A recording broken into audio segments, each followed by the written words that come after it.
aspek manajemen proyek secara teknis terstruktur, gitu ya. Di materi atau pertemuan setelah UTS ini kita akan mengidentifikasi sebuah proyek itu akan kita mulai dari mana, gitu ya. Karena bisa jadi ada yang, kalau kita bicara rekam medis elektronik, ada yang betul-betul mulai dari nol, gitu ya.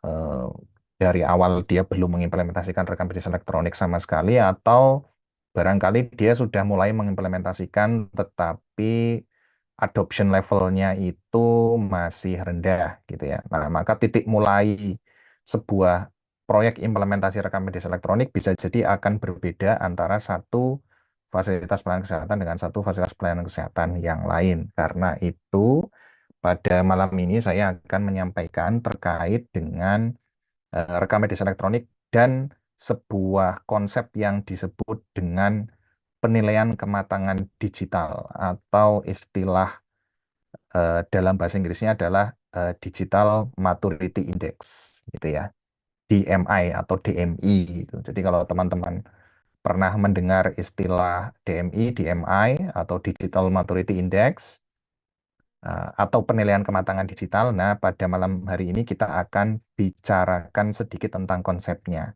gitu ya. Karena ini teoritis, jadi sudah saya record ke cloud, nanti saya bagikan linknya, jadi teman-teman nanti bisa putar lagi kalau masih sempat muter, gitu ya. Kalau enggak, ya enggak apa-apa, gitu ya, karena kuliah daring tentunya banyak keterbatasan, termasuk kita di waktu malam, jadi saya juga mohon maaf kepada teman-teman karena kuliahnya kita geser ke waktu malam, gitu ya. Terima kasih juga untuk Mbak Iza yang sudah mendampingi, gitu ya. Nanti kita akan lanjutkan aktivitasnya di aktivitas praktiknya. Oke, baik. Kita akan mulai saja, begitu ya. Jadi terkait dengan rekam medis elektronik dan penilaian kematangan digital, gitu ya. Jadi di sini sekilas nanti akan kita lihat lagi supaya penyamaan persepsi saja, gitu ya, terkait dengan definisi dan konsep rekam medis elektronik. Kemudian kita juga akan mengenal standar komponen dan fitur ideal pada rekam medis elektronik, karena kalau kita mau membreakdown sebuah komponen rekam medis elektronik yang ideal, kita perlu tahu yang nanti dikaitkan dengan penilaian kematangan digital.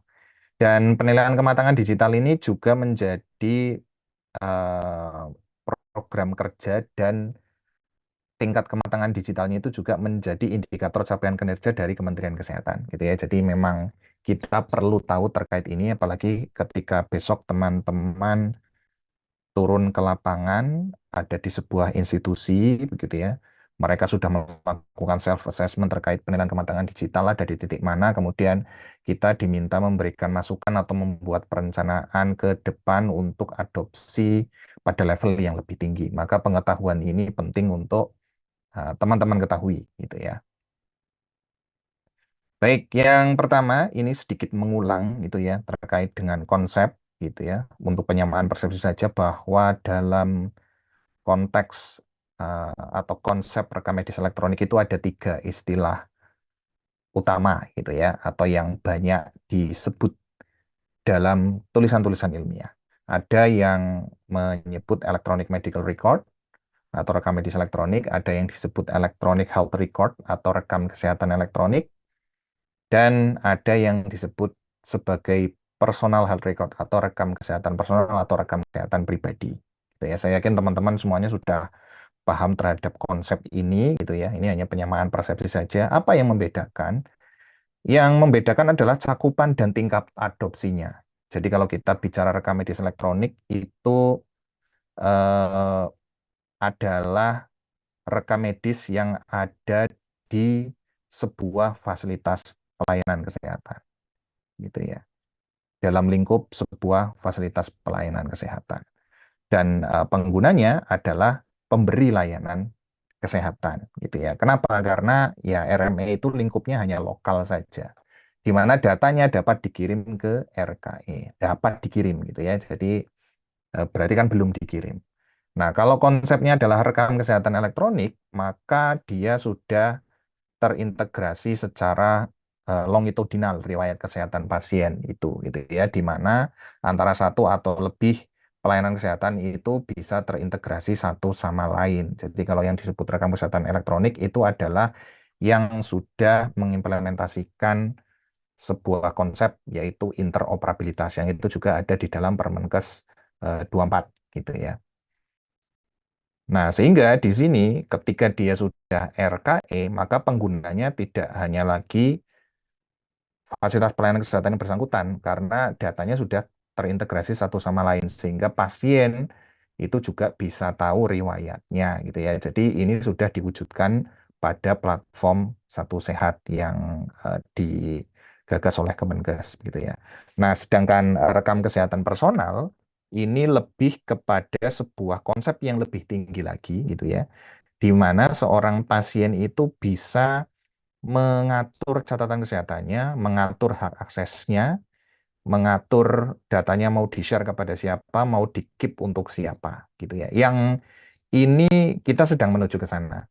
Sementara ini di Indonesia konsep rekam kesehatan personal baru sebatas individu itu bisa melihat riwayat kesehatannya, gitu ya. Tapi belum sampai pada tahap mengatur hak aksesnya, gitu ya.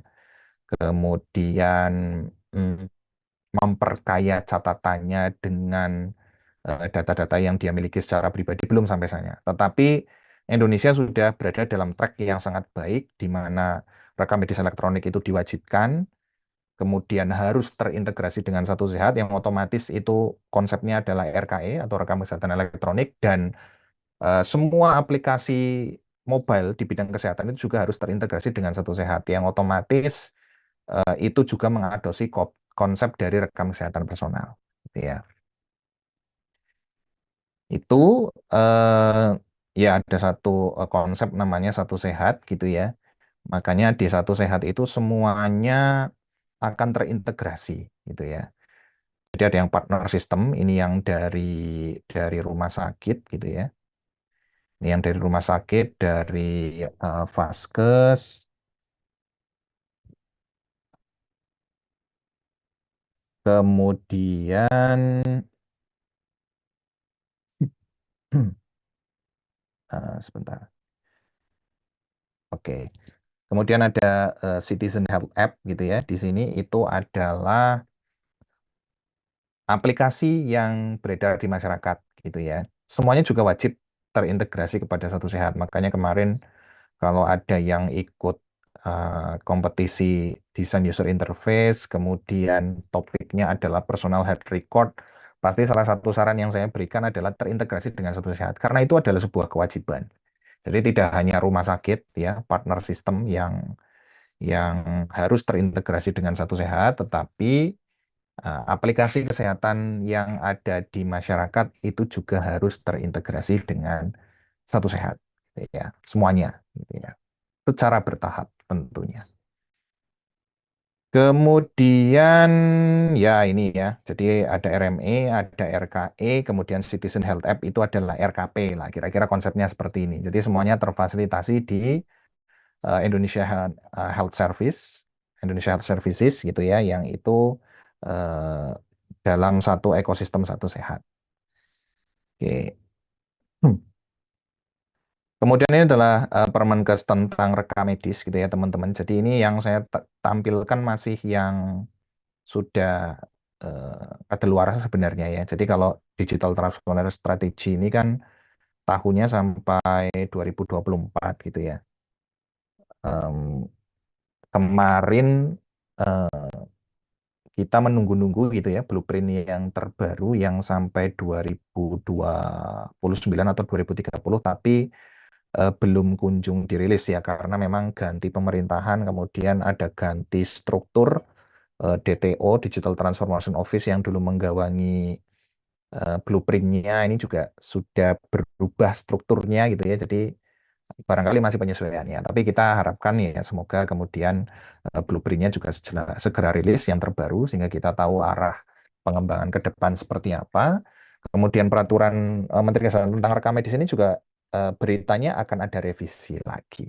gitu ya. Jadi nanti Permenkes ada revisi, blueprint ada revisi, standar profesi rekam medis ada revisi, standar kompetensi perekam medis juga ada revisi. Yang kita masih menunggu gitu ya. Kita masih menunggu. Jadi ini yang ditampilkan ya yang memang saat ini masih berlaku gitu ya.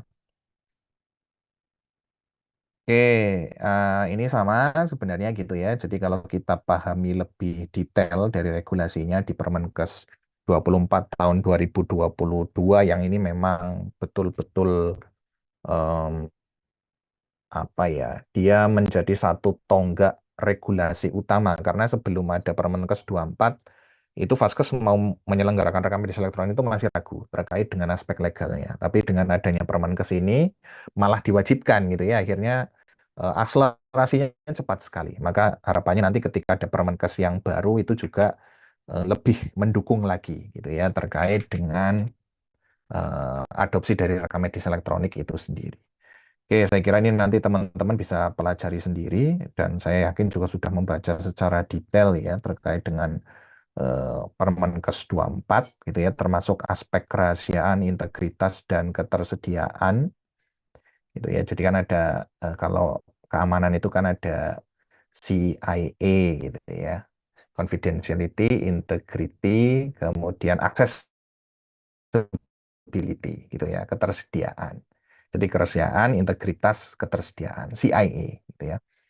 Kemudian ya ketentuan-ketentuan lain secara teknis gitu ya, di mana perbaikan data dapat dilakukan paling lama 2 kali 24 jam sejak data diinput, maka ketika kita membuat sebuah roadmap pengembangan RME, salah satu kebutuhan fungsionalnya adalah rekam medis elektronik itu bisa diedit tapi maksimal 2 kali 24 jam. Kalau lebih dari itu, maka perlu mendapat persetujuan dari perekam medis informasi kesehatan atau pimpinan fasilitas pelayanan kesehatan. Jadi sudah di lock gitu ya.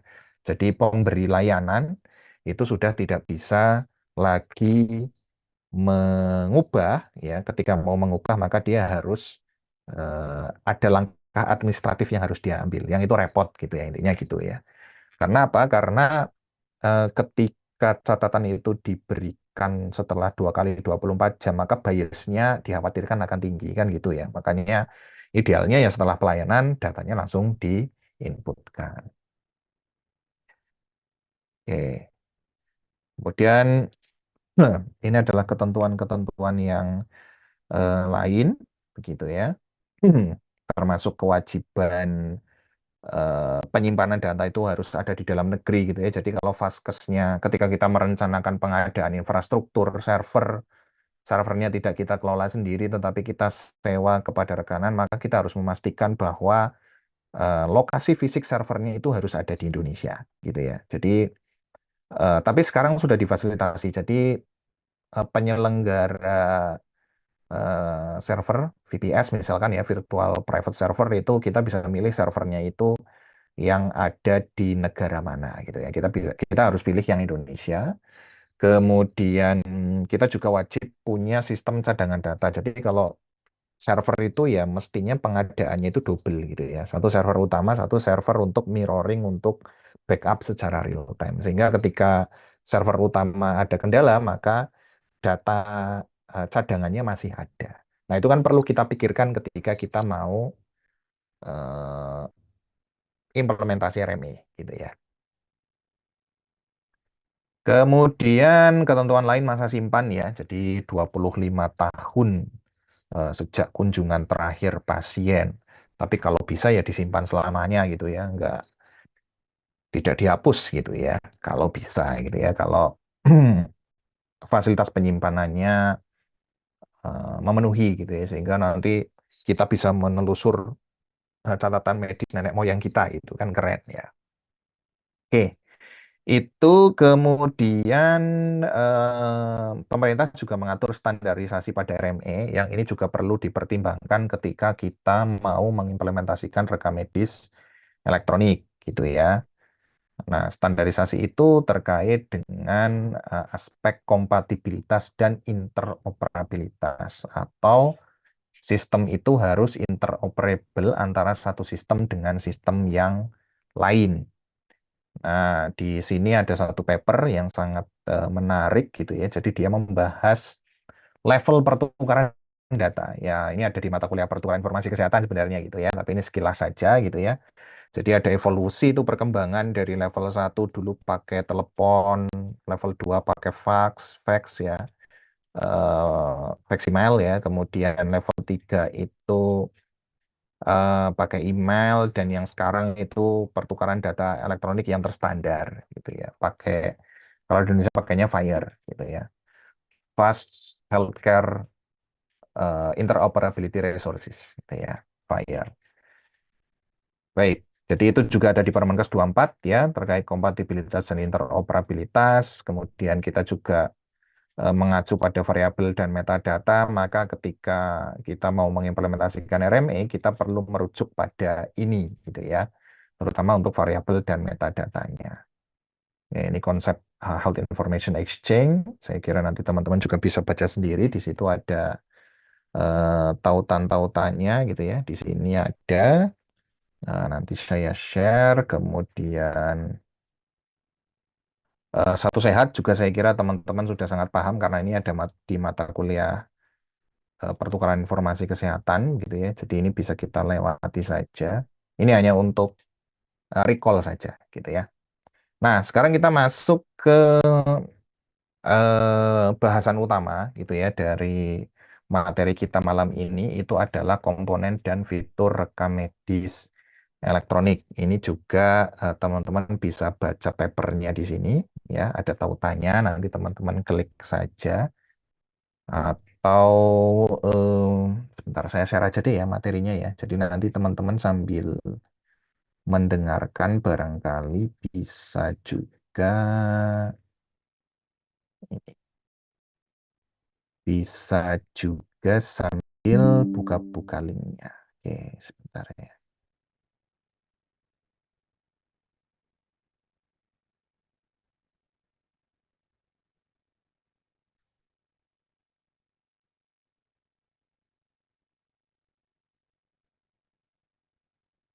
Oke, sudah saya share via chat ya.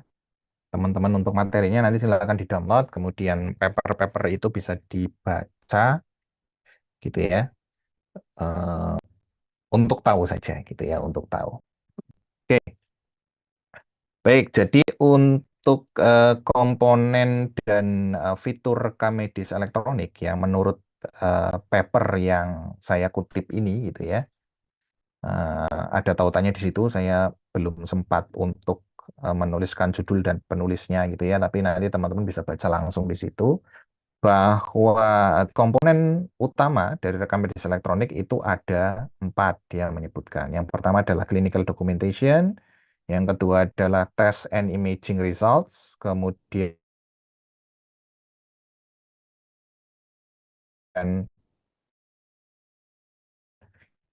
yang ketiga adalah computerized patient support, pendukung keputusan, yang otomatis ini adalah nanti berkaitan juga dengan AI ya, dengan artificial intelligence atau kecerdasan buatan. Kemudian untuk em, level adopsinya atau mungkin kategori adopsinya gitu ya, ada yang dicentang semua, semuanya ada, itu berarti adalah di paper tersebut dia menyebutkan comprehensive EHR system gitu ya. Jadi sistem rekam kesehatan elektronik yang komprehensif karena sudah memfasilitasi semua secara ideal. Ada yang basic system ya, with clinician notes, ada yang basic without clinician notes gitu ya. Nah, jadi ada yang basic dan basic banget gitu ya. Kalau di sini ada ini yang komprehensif, kemudian ini ada yang basic, ini yang ya minimalis lah gitu ya, minimal sekali. Ya, jadi kalau kita lihat yang paling minimal itu dia ada data demografi, ada SOAP lah intinya ya, kemudian ada resume, kemudian ada tes lab, tes radiologi, ada tes yang lain, barangkali tes darah dan lain-lain ya. Kemudian ada medication atau resep ya. Jadi minimal data demografi, data penunjang, data resep sama resume medis itu minimal ya.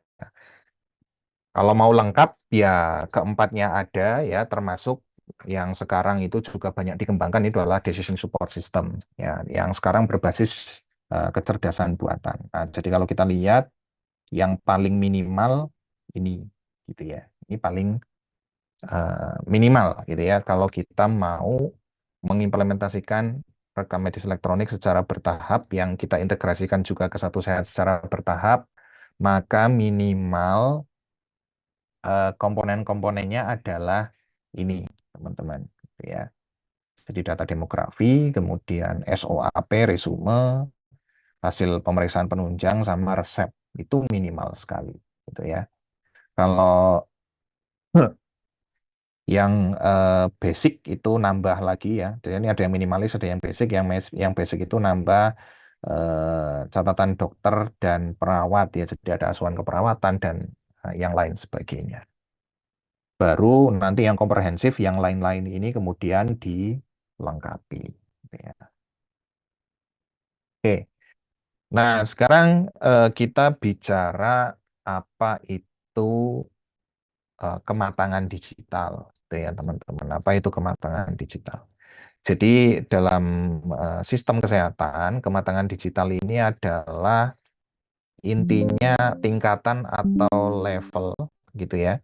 Sejauh mana sih sistem digital itu dimanfaatkan di fasilitas pelayanan kesehatan gitu ya. Intinya itu gitu ya. Jadi kalau kita bicara tingkat kematangan itu kan berarti sudah sejauh apa gitu ya, RME-nya itu matang gitu. Matang itu ya berarti sudah level yang paling tinggi kan gitu ya. Berarti disebutnya Digital Maturity Index atau tingkat kematangan digital. Nah, secara internasional gitu ya, nanti teman-teman bisa baca ini ya, baca papernya sendiri ya nanti ya. Oke, ini sudah saya rangkumkan, nanti baca sendiri gitu ya, untuk menambah wawasan saja.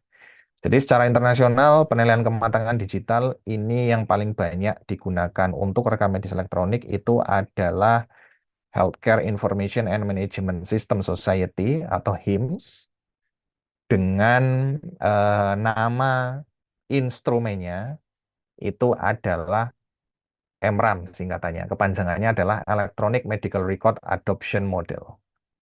EMRAM gitu ya. Ini sudah cukup lama ya, MRAM ini sudah cukup lama dan sudah banyak sekali dibahas gitu ya. Termasuk di Indonesia ini juga menjadi salah satu model yang diacu pada penilaian kematangan digital yang instrumennya disusun oleh atau dirilis oleh Kementerian Kesehatan gitu ya. Jadi ini HIMSS MRAM gitu ya. Jadi rujukannya pakainya MRAM yang dirilis oleh HIMSS. Jadi kalau mau mengukur atau menggunakan instrumen ini itu kita harus bekerja sama dengan HIMSS lembaganya namanya gitu ya, atau Healthcare Information and Management System Society. Dan di MRAM ini itu ada 8 level sebenarnya ya, ada 8 level atau 8 stage itu dari mulai stage 0 ya 0 sampai yang ke 7. Jadi ada 8 stage atau 8 tingkatan ya dari level 0 sampai level yang 7. Nah, ini nanti teman-teman juga bisa baca gitu ya dari sumber aslinya ini yang kira-kira sudah saya terjemahkan ke dalam bahasa Indonesia, tapi kadang terjemahan bahasa Indonesia itu juga ya kadang kan gitu ya, kita memahami sebuah konteks dalam bahasa Inggris, kita terjemahkan ke bahasa Indonesia kadang-kadang agak lain gitu ya. Tapi ini kurang lebih sudah coba saya terjemahkan gitu ya. Jadi level 0 itu sudah ada rekam medis elektronik gitu ya. Jadi data demografi sudah ada, SOAP sudah ada gitu ya. Tetapi dia belum ada sistem untuk penunjang dan farmasi. Jadi kalau makanya tadi kalau kita lihat di sini, kalau baru data demografi ini ya, demografi ini, kemudian SOAP, resume, tapi yang ini belum ada di sini sama ini, maka ya itu belum belum yang bahkan belum sampai di level yang minimalis gitu ya. Jadi itu disebutnya masih di level 0. Jadi sudah ada RME tapi masih nol gitu ya. Jadi baru sekedar SOAP saja. Jadi ya baru catatan dokter saja gitu ya, data demografi dan catatan dokter sudah gitu ya. Tapi belum ada resep, belum ada pemeriksaan penunjang gitu ya, sehingga adopsinya masih di level nol dia sebut. Dia sudah mengadopsi tapi masih di level nol gitu ya. Kemudian di level satu gitu ya, sistem penunjang sudah diadopsi, tetapi belum menggunakan standar. Ya, ini disebutnya level satu. Ya, contohnya kalau radiologi dia pakainya DICOM. Nah, ini DICOM juga yang digunakan di Satu Sehat. Gitu ya. Jadi kalau sudah mengimplementasikan eh, sistem pelayanan penunjang, kemudian standar radiologi yang dipakai itu adalah DICOM, maka berarti dia sudah memenuhi level satu. Kemudian level 2 itu terdapat interoperabilitas internal, gitu ya, eh, dan adanya kebijakan dan implementasi sistem keamanan dasar, gitu ya. Jadi intinya ini masih seputar ke modul pemeriksaan penunjang, tetapi ini sudah ada interoperabilitas internal gitu ya. Jadi kita bisa order pemeriksaan lab, nanti di bagian lab tinggal menjalankan instruksi, hasilnya dikembalikan lagi kepada yang memberikan request. Jadi ada interoperabilitas internal. Nggak perlu bawa kertas lagi gitu ya. Itu berarti di level 2. Kemudian di level 3 itu sudah ada yang namanya dokumentasi keperawatan atau catatan asuhan keperawatan dalam bentuk elektronik gitu ya. Dan ini 50% dokumentasi keperawatan itu sudah terdokumentasi, ini disebutkan sudah sampai di level atau stage 3 gitu ya. Kemudian stage 4 itu sudah ada sistem pendukung keputusan klinis atau CDS atau Clinical Decision Support System gitu ya. Dan sudah menggunakan CPOA ya, Computerized Order Entry gitu ya. Nah, jadi ada di sini. Sebentar, kecepatan. Nah, ini ya. Oke. Jadi level-level yang ke atas itu sebenarnya bukan seberapa luas ya, tetapi seberapa detail sebenarnya gitu ya.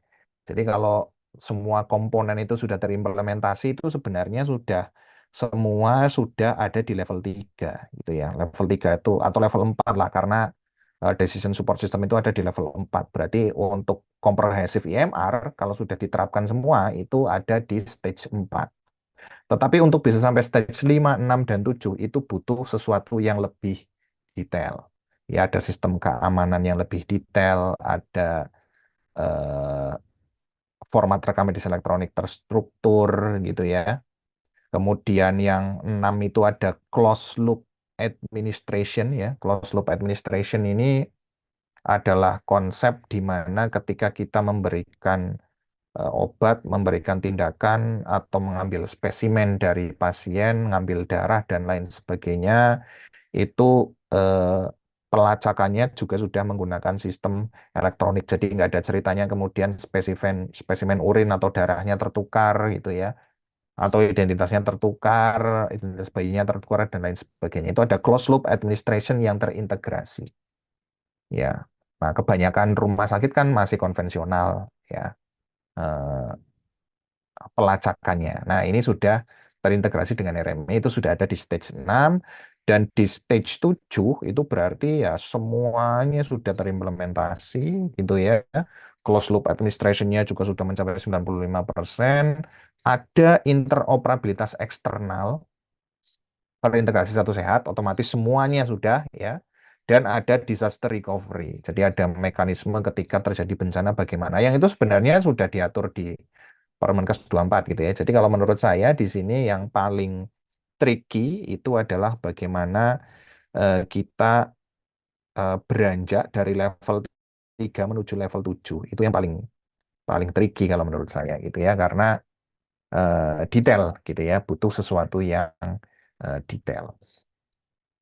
Sehingga bisa kita rangkum gitu ya, kata kuncinya kalau kita bicara sebuah rekam medis elektronik yang matang. Nanti di pertemuan berikutnya kita bahas satu persatu secara lebih detail lah. Nanti kita diskusi gitu ya. Kita diskusi gitu ya. Di sini kata kuncinya tadi ada laboratorium radiologi, farmasi, dokumentasi klinis, CPOE gitu ya, interoperabilitas keamanan, kemudian yang keempat sampai tujuh itu ini gitu ya. Disaster recovery, sistem pendukung keputusan, decision support system, closed loop administration atau validasi digital dari semua aksi tindakan identifikasi yang dilakukan gitu ya. Jadi ya lebih ke detailnya sebenarnya ya, bukan cakupannya. Kalau cakupannya sebenarnya di level 3 itu berarti semua sudah tercakup gitu ya di stage 3. Tetapi untuk sampai ke stage 7 itu butuh sesuatu yang detail gitu ya. Dan menariknya lagi di Indonesia itu ada rumah sakit yang di tahun 2022 itu sudah eh, sampai di stage 6. Sekarang mestinya sudah sampai di stage 7 gitu ya. Cuma eh, ya karena saya belum pernah tanya aja gitu ya. Belum ada relasi yang ada di Rumah Sakit Pondok Indah. Tapi mestinya sekarang berarti dia sudah di pastinya sudah ada di stage 7 gitu ya. Karena 2022 saja sudah ada di stage 6. Nah, ini menarik bahwa eh, bahkan sebelum Permenkes 24, sebelum Satu Sehat itu ternyata ada rumah sakit di Indonesia yang sudah mengadopsi MRAM atau mengukur kematangan digitalnya dengan MRAM atau Electronic Medical Record Adoption Model gitu ya. Dan menariknya lagi di Renstranya Kemenkes gitu ya, yang ini sampai 2024. Ini saya belum lihat lagi Renstra karena nanti salah satu materi kita di mata kuliah ini juga Renstra gitu ya, rencana strategis gitu ya. Itu ada target untuk Vaskes itu mencapai level 3 dan level 7. Jadi targetnya di tahun 2024 itu semua Vaskes itu idealnya sudah mencapai di level 3 gitu ya di sini ya. Oke, 100% gitu ya. Jadi berarti semua gitu ya, semua fasilitas pelayanan kesehatan di Indonesia itu harus sudah mengimplementasikan rekam medis elektronik untuk semua fitur kecuali decision support system tadi gitu ya. Nah, berarti setelah 2024 mestinya pengembangannya adalah ke arah decision support system. Dan ada 10% yang sudah sampai tingkat kematangan 7. Nah, ini luar biasa gitu ya. Tapi Kemenkes. Cuma eh, saya belum tahu gitu ya, saya belum tahu karena belum cari-cari informasinya lagi saja gitu ya. Mestinya di tahun 2025 itu sudah ada laporan pencapaian Renstra di 2024. Cuma eh, saya belum sempat cari saja gitu ya dokumennya. Tapi ini adalah cita-cita yang sangat baik saya kira begitu ya. Jadi harapannya mestinya di tahun ini 2026 semua fasilitas pelayanan kesehatan itu sudah ada di tingkat 3 untuk kematangan digitalnya atau digital maturity-nya. Walaupun pada kenyataannya ya belum tahu kan gitu ya, perlu diukur ya. Ini yang tahu datanya Kemenkes sih, karena Kemenkes punya sistem untuk mengukur DMI yang itu adalah self assessment diisi oleh masing-masing vaskes gitu ya. Nanti coba saya cari tahu juga datanya. Atau teman-teman mau cari tahu juga lebih baik gitu ya. Jadi eh, apa saat ini itu tingkat kematangan digitalnya secara keseluruhan, secara general itu seperti apa di Indonesia gitu ya. Nanti kita bisa cari sama-sama. Kemudian tadi ini ya, jadi memang yang diadopsi oleh Kemenkes itu mengacu kepada HIMSS MRAM ya, nah, ini disebutkan. Jadi tingkat 7 dan tingkat 3 mengacu kepada MRAM. Jadi sudah betul kalau tadi kita membahas eh, mana MRAM tadi ini gitu ya. Jadi ada 7 stage yang itu kemudian dituangkan dalam renstranya Kementerian Kesehatan Republik Indonesia gitu ya. Dan ini juga disebutkan di sini ya, ada MRAM di sini. Oke. Kemudian ini juga sudah ada kriterianya gitu ya. Dia sudah sampai tingkat 3 apabila ini ya penyediaan perangkat elektronik di tempat layanan kesehatan sehingga catatan rekam medis langsung tersimpan, dokter menyimpan rekam medis secara online dan dapat segera menyediakan resep pengobatan tadi ya, resep gitu ya. Kalau tingkat 7 itu menerapkan pertukaran informasi kesehatan gitu ya. Kemudian menjamin keberlangsungan sistem dengan secara berkala menguji seandainya terjadi bencana. Jadi disaster recovery ya, perlu ada simulasi ketika bencana terjadi, dia bisa recover secara cepat. Ya, yang ini memang diadopsi dari MRAM gitu ya di sini ya. Di level 7 itu salah satu kata kuncinya adalah disaster recovery. Oke. Kemudian pada model kematangan digital yang dikembangkan oleh Kementerian Kesehatan, instrumennya itu memang ada dua jenis asesmen gitu ya. Jadi kematangan digital di level makro dan kematangan digital di level mikro. Ini juga ada slide sosialisasinya, nanti teman-teman juga bisa bisa membaca gitu ya, karena slide ini juga saya susun berdasarkan slide sosialisasi dari Kemenkes juga. Jadi yang makro itu lebih menilai kepemimpinan dan tata kelola, manajemen dan SDM, infrastruktur TIK, standar interoperabilitas, dan kualitas dan pemanfaatan data. Jadi kalau yang level makro itu ada di ranahnya di Dinas Kesehatan. Gitu ya. Itu level makro. Kalau yang level mikro di Fasiankes termasuk rumah sakit, ya itu namanya levelnya level mikro ya, di level operasional itu ada sistem informasi dan infrastruktur, ada standar dan interoperabilitas, ada tata kelola dan manajemen, ada data analitik, SDM dan pemanfaatan IT, keamanan informasi, privasi dan kerahasiaan, serta rekam medis elektronik. Jadi rekam medis elektronik ini disebutkan secara khusus. Jadi kalau kita bicara kematangan digital rekam medis elektronik itu baru salah satu bagian dari kematangan digital fasilitas pelayanan kesehatan. Karena di luar RME masih ada aspek-aspek yang lain gitu ya. Tapi karena mata kuliah kita spesifik membahasnya rekam medis elektronik, ya sudah kita spesifik bahas dulu terkait dengan rekam medis elektronik, baru nanti kita bicara secara yang lebih global gitu ya, ke aspek yang lain. Kemudian rekam medis elektronik ini nanti ada instrumennya dari Kemenkes, itu bentuknya self assessment gitu ya, self assessment. Nah, ini komponen, subkomponen, dan kata kunci pertanyaannya, di mana ini diisi secara mandiri oleh fasilitas pelayanan kesehatan, gitu ya, oleh Fasiankes. Mereka mengisi secara mandiri untuk menilai kematangan digital RME-nya itu sudah ada di stage berapa atau nilainya berapa, gitu ya. Ini ada komponennya, mulai dari ada 4 subkomponen.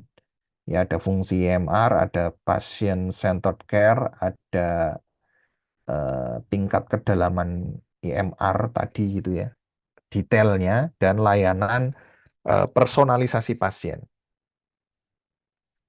Ya, personalized care berarti ya, personalized health care. Oke, kemudian ini adalah contoh instrumen self assessment yang harus diisi oleh pihak fasilitas pelayanan kesehatan terkait dengan rekam medis elektronik gitu ya. Nah, nah ini yang sebenarnya idealnya kita diskusikan em, satu persatu gitu ya di lab gitu ya, nanti akan lebih mengena gitu. Tapi karena ini eh, belum memungkinkan, saya kira juga secara online juga saya kira kurang efektif juga, takutnya malah nanti kelewat. Jadi nanti akan kita bahas di pertemuan selanjutnya saja gitu ya, untuk masing-masing ini sebagai gambaran saja. Kemudian nanti silakan setelah ini teman-teman baca lagi materinya secara lebih detail gitu ya. Jadi saya hanya menyampaikan secara umum. secara daring, kemudian diskusi lebih detailnya nanti ketika kita pertemuan di lab. Contohnya pertanyaan yang pertama ini gitu ya, bagaimana implementasi RME di rumah sakit Anda? Pilihannya ada nih, ada berapa nih? Satu, dua, tiga, empat, lima, enam, tujuh. Ya, ada tujuh gitu ya. Ada tujuh pilihan.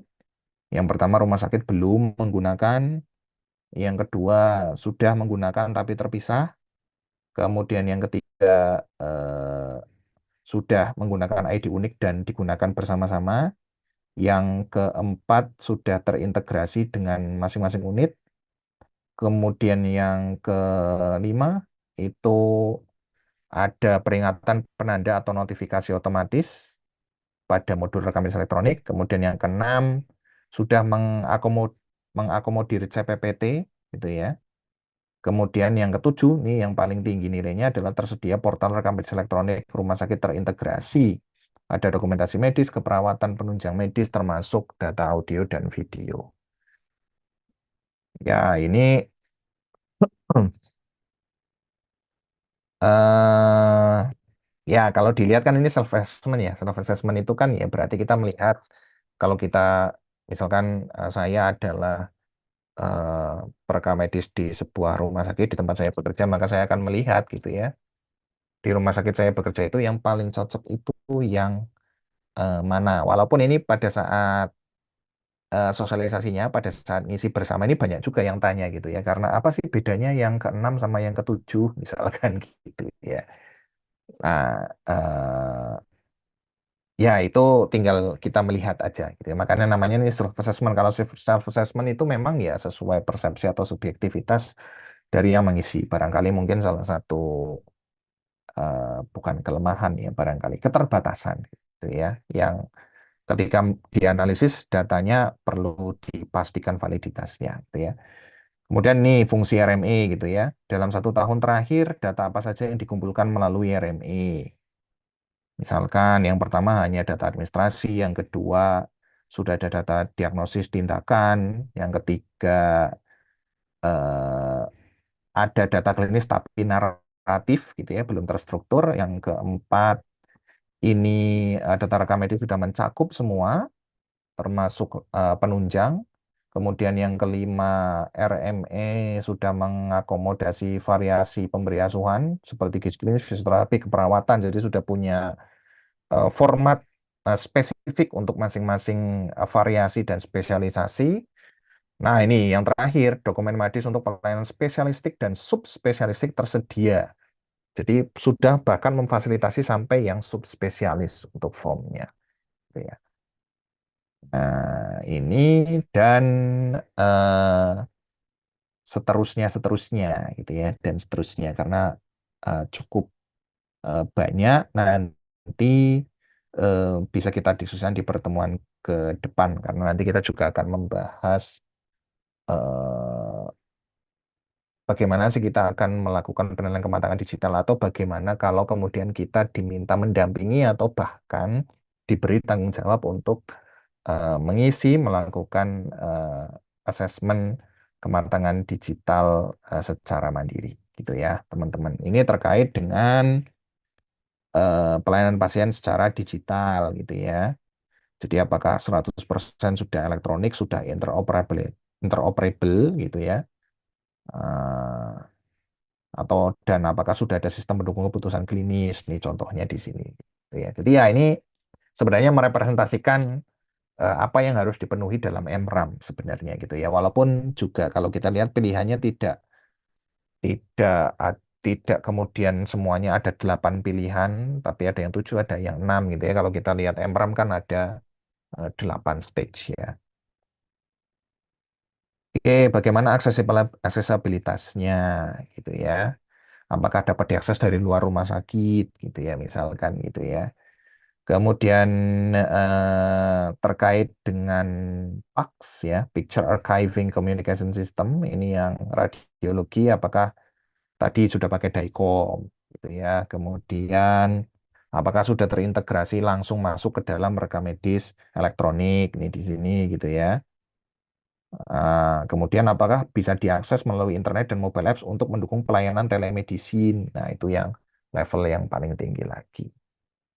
Kemudian alur pelayanan medis gitu ya. Ah, lalu ini cepat aja mungkin ya. Kemudian bagaimana informasi klinis digunakan atau dihubungkan antara satu dengan yang lain, apakah sudah terintegrasi. Kemudian ini apakah ada pengukuran kepuasan pasien gitu ya dengan adanya RME. Jadi ternyata itu juga sebuah kewajiban gitu ya. Jadi kalau rumah sakit sudah mengimplementasikan RME itu harus ada survei kepuasan eh, setelah diimplementasikannya RME itu tingkat kepuasan pasiennya seperti apa. Kemudian, nah ini bagian kedalaman RME ini lebih kepada checklist gitu ya. Lebih kepada checklist mana yang iya, mana yang belum. Intinya yang sudah atau yang belum, iya atau tidak gitu ya. Jadi ini bentuknya checklist, ya misalkan ini ya menyimpan ID, merekam waktu kunjungan, mencetak gelang atau tracking pasien, konsen elektronik gitu ya. Kemudian dokumentasi klinis, detail formnya ini disebutkan di sini gitu ya. Kemudian sampai ini termasuk decision support system ya. Apakah ada peringatan adanya interaksi obat dan pemeriksaan laboratorium, misalkan dokter meresapkan obat yang itu nanti eh, menimbulkan reaksi negatif, misalkan jika dihubungkan dengan riwayat pasiennya atau dihubungkan dengan riwayat obat lain atau pemeriksaan penunjang yang akan dia jalani.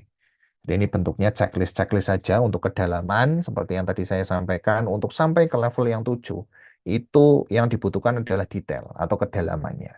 Gitu ya. Ini fitur untuk penunjang medis, kedalamannya, kemudian ini untuk interoperabilitasnya, gitu ya, sampai yang ke satu sehat, itu ada di sini. Kemudian, nah ini layanan personalisasi pasien, gitu ya. Apakah pasien bisa melakukan perjanjian rawat jalan, apakah mendapatkan informasi jam kunjungan serta nomor urut, jadi pasien tidak perlu nunggu lama, tinggal datang sesuai jam yang ditentukan gitu ya. Dan apakah pasien dapat mengakses resume medis secara online. Kalau sekarang sudah terintegrasi dengan satu shot, otomatis mestinya bisa gitu ya ketika pasien sudah mengaktifkan fitur Know Your Customer gitu ya. Oke, barangkali itu teman-teman yang dapat saya sampaikan terkait dengan konsep pengukuran kematangan digital dan ini kita baru bahas secara umum pada komponen rekam medis elektronik bagian dari penilaian kematangan digital di level mikro gitu ya. Jadi sebenarnya penilaian kematangan digital itu luas sekali, banyak dan kita hanya spesifik bahas yang rekam medis elektronik karena barangkali nanti teman-teman di lapangan juga akan ketemu dengan konsep ini. Dan ketika kita mau melanjutkan pengembangan rekam medis elektronik kan kita perlu tahu di titik mana kita sekarang berada, kemudian di titik mana yang akan kita tuju ketika kita akan mengeksekusi sebuah proyek pengembangan rekam medis elektronik. Saya kira itu teman-teman yang dapat saya eh, sampaikan itu ya. Ini ada satu quote yang sangat menarik, ada satu paper yang menurut saya ini tulisannya tidak seperti gaya penulisannya itu tidak seperti gaya penulisan ilmiah pada umumnya. Ya nanti teman-teman baca gitu ya. Kemudian di situ ada satu kalimat dia menyatakan bahwa as there can never be a perfect spouse, there can never be a perfect EMR. Jadi kata dia tidak akan pernah ada pasangan yang sempurna. Begitu juga dengan rekam medis elektronik. Tidak akan ada rekam medis yang elektronik yang sempurna. Kenapa? Karena rekam medis elektronik itu harus terus berevolusi gitu ya. Dan pengguna itu juga harus selalu memberikan masukan ya, selalu kemudian mengembangkan diri gitu ya sehingga nanti akhirnya sweet spot is reach ya katanya gitu ya. Jadi intinya ada titik kesetimbangan yang diraih. Kenapa? Karena IMR-nya dikembangkan terus, kemudian penggunanya juga mengembangkan diri secara terus-menerus. Ya. Oke, saya kira itu teman-teman yang dapat saya sampaikan terkait